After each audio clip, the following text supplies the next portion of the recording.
মেলা করতাম, 5টা-6টা মেলা করতাম, ঈদ বাজার, 31st নাইট, অনেক কিছুই। কিন্তু ওগুলো আমরা প্যান্ডামিকের পর থেকে আমি ওই মেলাগুলো কমাই দিচ্ছি, বা যেগুলো টিকেটের ইভেন্ট ছিল, যেগুলো টিকিট দিয়ে আমরা মানে অর্গানাইজ করতাম, সেই ইভেন্টগুলো আমি অ্যাকচুয়ালি বাদ দিয়ে দিচ্ছি। বিকজ অফ লাইক আমি চিন্তা করতেছি যে না, এখন হয়তো আমরা 2টা ইভেন্ট করবো একটু বড় আকারে, যেটা নাকি সবাই আমজনতা, সবাই যারা আমাদের কানাডার যারা আছে টরন্টোবাসী, তারা উপভোগ করতে পারে। তো ওই কারণে আমি 2টা ইভেন্ট রাখছি। একটা হচ্ছে বৈশাখী মেলা, টরন্টো বৈশাখী মেলা, আর একটা টেস্ট অফ বাংলাদেশ।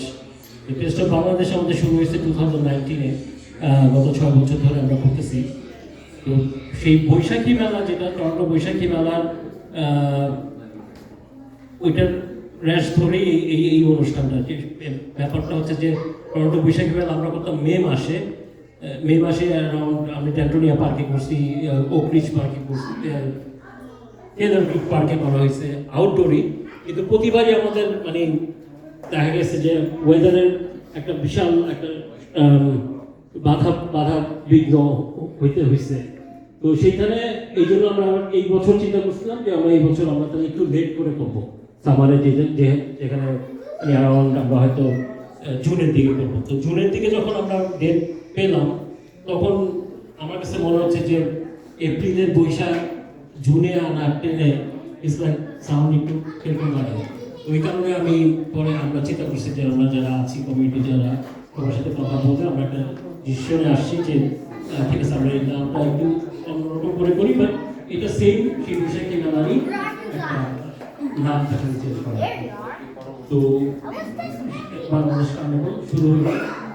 এখন আমি কনফিউশনের মধ্যে আছি। বাংলাদেশ কার্নিভালের যে জিনিসটা হচ্ছে যে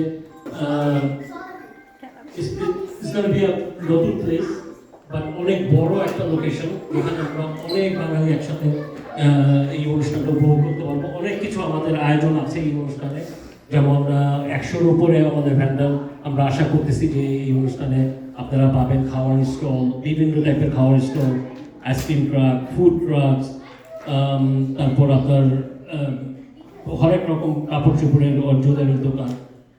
এটা একটা আকর্ষণ।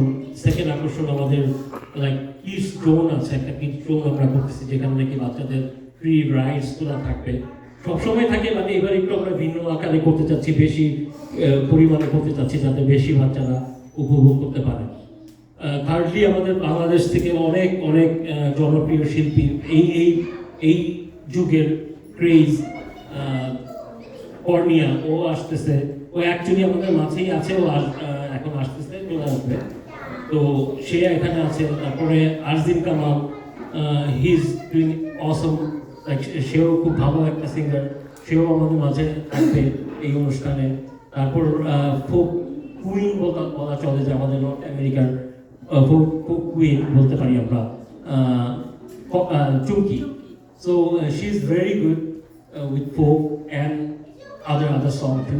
তো ও থাকবে আমাদের মাঝে। আর অবভিয়াসলি আপনারা দেখবেন যে আমাদের সব টরন্টোর ভালো ভালো যারা শিল্পী, গুণী শিল্পী যারা আছেন, তারা সবাই এখানে আছে, তারা সবাই আমাদের অনুষ্ঠানে উপভোগ করবে। আর আমি তাদের আবারও ধন্যবাদ জানাচ্ছি যে আমার সাথে থাকার জন্য। তারা প্রত্যেক অনুষ্ঠানেই আমাদের টরন্টো যারা গুণী শিল্পীরা আছেন, তারা সবসময় আমার সাথে থাকেন, আমাদের সাথে থাকেন, মানে বৈশাখী মেলা বলেন বা টেস্ট অফ বাংলাদেশ বলি।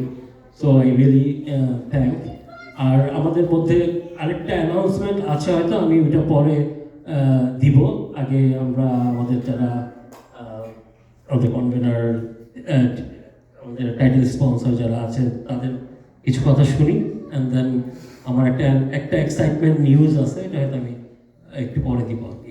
থ্যাংক ইউ, ধন্যবাদ জানাচ্ছি আমার সবাইকে।